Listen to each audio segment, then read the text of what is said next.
Não, não é rumor, não, é verdade. Eu estou muito preocupado com essa paralisação total da sociedade. Nós temos de entender que a sociedade brasileira ela precisa de um mínimo para se sustentar. Se a indústria alimentícia, por exemplo, como é que nós vamos nos alimentar? As pessoas precisam de ir ao supermercado e de lá ter os produtos que elas usam no seu uso cotidiano. O que nós estamos vendo hoje várias prefeituras encerrando totalmente essa atividade, decretando toque de recolher. Isso, na nossa leitura, é um erro enorme. E vários segmentos industriais são imprescindíveis para a sociedade. Por exemplo, falar um que ninguém imagina, a indústria do cal. Eu vou defender que a indústria do cal funcione. Aí vários vão dizer, o capitalista defendendo, só quer olhar a indústria. Não, sem cal não tem tratamento de água. Quem é que pode sobreviver confinado sem água em casa? Que hospital que vai tratar de pacientes sem água na torneira? Então não é uma defesa do setor produtivo, eu estou defendendo a sociedade. A sociedade não vai viver se todos nós trancarmos dentro de casa, porque nós precisamos dos itens mínimos para subsistência e que a sociedade organizada produza. Então o encerramento total da sociedade eu sou totalmente contrário. E eu não estou em linha com o Bolsonaro, eu estou em linha com qualquer pessoa que tenha um mínimo de bom senso. Porque nós não sobrevivemos sem esses itens. Eu acredito que várias das medidas que foram adotadas no primeiro momento foram adequadas. À medida que a crise foi aumentando, o clamor das ruas foi aumentando, é que as medidas começaram a se tornar um pouco insensatas. E é por isso que tem que ter gente falando em direção contrária, para que haja essa correção. A população está falando, só que a população não está vendo a consequência que vai acontecer ali na frente. Nos últimos dias eu já consegui evitar várias indústrias de alimentos de pararem, porque os prefeitos tinham decretado encerramento de todas as atividades, toque de recolher naquela cidade. E que ali ficam várias indústrias alimentícias. Temos ainda indústrias que são fundamentais, por exemplo, indústrias que produzem matéria-prima de fertilizante. Muitos vão falar, mas por que isso vai rodar? Porque senão daqui a 4 meses nada do que for plantado vai ser colhido. Sem fertilizante nós não podemos colher nada, porque simplesmente a produtividade da agricultura acaba. Então eu poderia ficar aqui dando N exemplos de atitudes que eu considero que são excesso. A maioria delas é com cerceamento da atividade produtiva. Teve locais também que nós não temos nenhum caso de coronavírus, nem perto, e já fechou o comércio inteiro. Eu acho que é hora de fechar o comércio quando a ameaça for real. Tem alguns tipos de comércio que poderiam estar abertos na minha leitura. E eu não estou defendendo abrir tudo. É claro que eu sou favorável que teatro feche, que clube feche, que várias atividades onde há aglomeração de pessoas, etc., sejam fechadas. Mas tem várias que o risco é mínimo, que você pode calcular. Ao mesmo tempo, eu também quero dar um exemplo aqui. Eu vejo que os idosos estão na rua, eu estou andando, os idosos estão todos nas ruas. E eu não vi nenhuma medida restringindo, de fato, de maneira concreta, os idosos, que são a população mais atingida. Segundo dados informais que eu tive aqui em Belo Horizonte, nos primeiros dias agora da crise, ontem e anteontem, a população que paga o ônibus caiu 65%, e os idosos que andam de graça caiu 20%. Quer dizer, os idosos que tinham que estar em casa, eles estão circulando na rua. E quem produz, trabalha, em tese, está preso dentro de casa. Quer dizer, essa é uma combinação que não vai dar certo. Na minha avaliação, o cenário ideal seria que todas as empresas estabelecem medidas de controle. Tem várias medidas que podem mitigar o risco de contágio, de infecção. Por exemplo, troca de turno. Em vez de trocar todo mundo na mesma hora, troca meia hora antes e meia hora depois. Durante 1 hora vai trocando o turno. Refeitório, almoça-se e tem a refeição em horários diferentes. Álcool gel para todo mundo, luva. A maior parte das indústrias, os empregados já trabalham de maneira bastante esparsa. As empresas hoje são bastante automatizadas, com muitas máquinas, poucas pessoas. Então eu entendo que a maior parte das indústrias deve trabalhar, porque elas recolhem impostos, recolhem tributo e geram os produtos que a sociedade precisa para consumir. E não tem grande impacto essa movimentação de pessoas. Então, eu tenho defendido que a indústria deveria ser preservada nesse momento, como está sendo feito em alguns lugares, como São Paulo. Eu espero que aqui em Minas Gerais venha a preservar a indústria também. Estou aguardando esse decreto ainda hoje.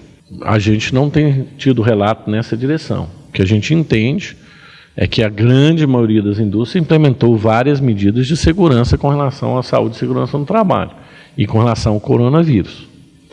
Esse é um fato concreto. Agora, as empresas estão seguindo a lei.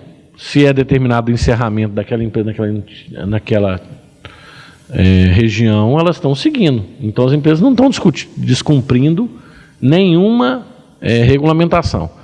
E também quero dizer que muitas pessoas não têm consciência do que é essencial. É igual o exemplo que eu dei aqui. A indústria de cal, para o olhar do trabalhador e para o olhar do familiar do trabalhador, ele pode achar que ela não é essencial, mas sem o cal não trata a água. Então, muitas vezes, não é só quem faz alimento ou quem faz remédio que é essencial no combate do coronavírus. Quase toda a indústria é essencial. A indústria petroquímica é essencial. Porque sem gasolina, você não tem como abastecer o tanque, por exemplo, das ambulâncias. E eu poderia ficar aqui dando exemplo. São muito poucas indústrias que, de fato, não são necessárias. Por exemplo, têxtil. Você tem que fabricar avental, máscara, EPI. Como é que não é essencial? Sem isso, não tem prevenção à contaminação. De algo que eu vou dizer que muita gente vai falar assim, essa indústria não é essencial. Então, muitas pessoas nem sabem o que é essencial ou não, porque não entendem a complexidade do sistema produtivo e a complexidade da organização da sociedade atual. A MP 927, quer dizer, ela só foi revogada o artigo 18, que é o artigo que prevê a suspensão do contrato de trabalho.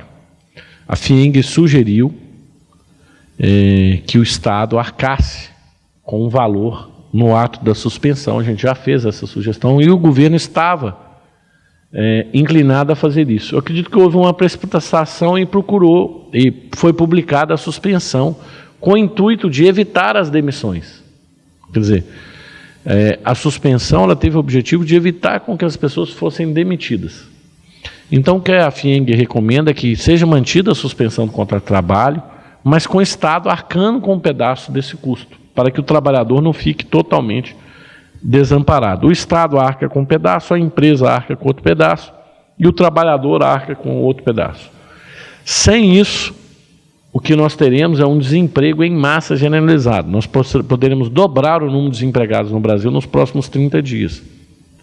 O que é um drama muito pior do que uma suspensão, porque pelo menos a pessoa tem a perspectiva de ter um emprego lá na frente. Agora, se o Estado arcar com custo e a empresa arcar com custo, pode ser que vai ser um bom resultado, e acredito que essa é a intenção do governo, é essa a natureza. Eu já conversei com os secretários da área, e é exatamente isso que eles vão fazer. Acesso ao crédito, principalmente para os empresários atravessarem esse momento, que é um grande desafio, e acredito que vai ser transposto. Além disso, tem conta de energia, de água, já fizemos pedido de prorrogação, uma série de coisas, mas a gente entende também a dificuldade do outro lado, porque a companhia de água também precisa pagar as contas dela, precisa pagar os funcionários, precisa pagar os impostos, é bastante complexo. Os primeiros impactos são queda de pedidos, inadimplência dos clientes e desligamento das fábricas. Então, as empresas estão vendo o fluxo de caixa acabar, ou seja, seus recursos acabarem, estão correndo contra o tempo. Por isso que nós precisamos de ter mecanismos que venham apoiar essas indústrias e que esse processo seja o mais rápido possível. Se acabe o mais rápido possível, para que as empresas possam tentar respirar novamente. A médio e longo prazo, nós vamos defender das reformas, né?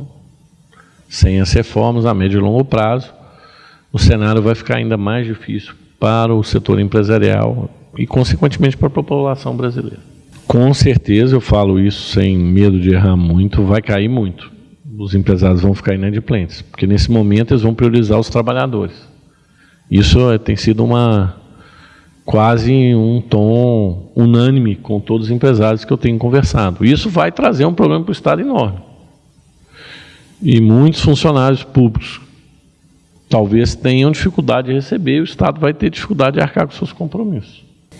Os impactos são dramáticos. A FIENG simulou uma paralisação de 30 dias do PIB, como se no ano, durante 30 dias, a gente ficasse parado.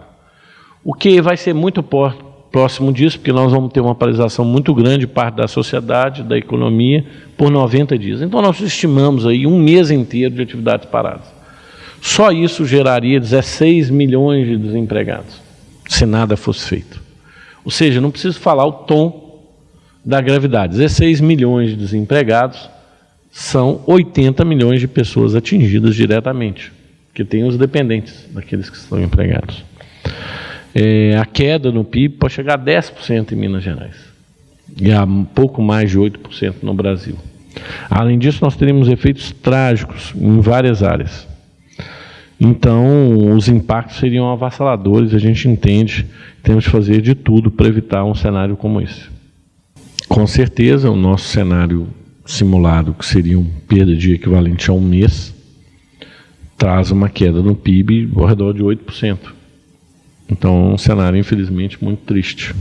Faz sentido, sim, a previsão, se de fato o mundo desacelerar. Nós somos um estado que tem uma grande parcela da nossa produção voltada para o comércio exterior, nós poderemos ser mais impactados que o Brasil. E aí, na verdade, é isso que o estudo mesmo mostra, que a queda do PIB, onde o Brasil cairia 8, Minas Gerais cairia 10.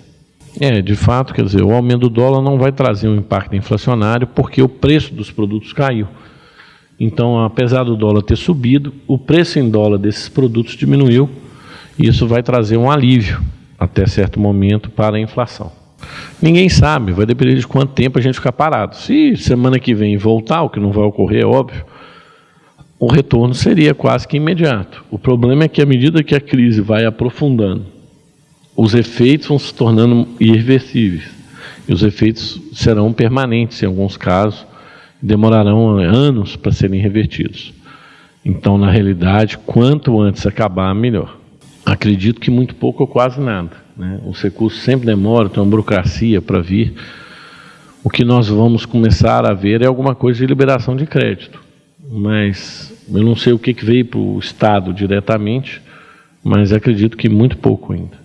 Não, eu não posso afirmar que o interior vai ser mais afetado. Eu acho que todo o Estado vai ser afetado de maneira homogênea. Aliás, todo o Brasil, né? As medidas que eu estou defendendo é evitar os excessos, nesse primeiro momento imediato. Quer dizer, tem muita medida na minha leitura que é um excesso. Fechar cidades completamente é um excesso, toque de recolher é um excesso. Então, acho que o que a gente deve evitar são os excessos nesse momento. Isso vai ter muita relevância para o futuro da atividade econômica aqui em Minas Gerais e no interior. Olha, eu queria estar nos 50% que não contraiu a doença aí da comitiva presidencial, né? Infelizmente, eu estou naqueles 50%. E eu acredito que o presidente fez os exames e estava negativo. Se ele está negativo, ele não achou que era ameaça à saúde das pessoas. Acaba que, na verdade, ele está se expondo a risco, né? Mas essa é uma decisão de cunho pessoal. Eu acredito que ele é negativo, não acredito que os médicos estejam falando mentira, então eu não vejo, sendo ele negativo, estando já duplamente testado, eu não vejo nenhum problema dele cumprimentar as pessoas, a não ser para a saúde dele mesmo. Eu achei a decisão do prefeito entrar na justiça, no mínimo, inadequada, porque a FIENG em nenhum momento foi consultada. Se o prefeito tivesse nos consultado, nós íamos falar: prefeito, não entra com isso não, porque isso é irrelevante. Aqui na FIENG nós já temos serviço médico. Aqui na FIENG nós já estamos 80% das pessoas em casa, de férias coletivas ou de trabalho à distância. Então, qual que é o objetivo dessa medida? Eu não acredito que tenha tido reclamação de funcionários lá para o prefeito fazer isso. E se tivesse, nos ligasse, que nós íamos esclarecer. Eu acredito que é uma medida que não contribui nada, em suma, leva sol para o deserto do Saara. Mas daí espaço para a prefeitura falar que a manchete que a prefeitura divulgou foi uma manchete muito infeliz, vitória sobre a FIENG. Então, quero dizer para a prefeitura de Belo Horizonte que o setor industrial está do lado da sociedade. Então, se a prefeitura derrotou o setor industrial, ela está derrotando a sociedade. Nós estamos preocupados com o bem-estar da sociedade. Nós estamos preocupados com as pessoas. A indústria tem feito muito por esse país. E nesse momento nós estamos trabalhando com todas as forças para manter a indústria alimentícia fornecendo aos brasileiros, para manter a indústria farmacêutica fornecendo os produtos necessários para os remédios, para manter os hospitais com as suas necessidades atendidas. Mesmo quando uma parcela significativa dos empresários prefere e opta por fechar a empresa. Nós temos pedido, mantenham aberta, vamos manter funcionando, porque nós entendemos que é essencial para a sociedade que os produtos sejam fornecidos. Portanto, eu acho que nessa crise o que tem que ter mais diálogo, menos ação judicial, menos mídia e menos demonstrações de desconhecimento da realidade, tentando passar uma imagem para o público que não é realidade. Nesse momento o SESI e Senai eles estão com as atividades paralisadas em função do coronavírus. Nós entendemos que as escolas são um local de aglomeração, um local onde os nossos alunos estariam expostos e também exporiam suas famílias. Portanto, todas as atividades estão paralisadas enquanto durar a crise, enquanto durar a determinação legal. Nós fizemos antes da determinação legal, mas agora temos que seguir, porque já há uma determinação legal dizendo que é compulsória a paralisação das atividades. Temos tentado oferecer curso online, manter os alunos aí mobilizados, mas sabemos que é muito difícil à medida que o tempo passa, mas não temos outra alternativa nesse momento, é um sacrifício que toda a sociedade está fazendo pelos brasileiros.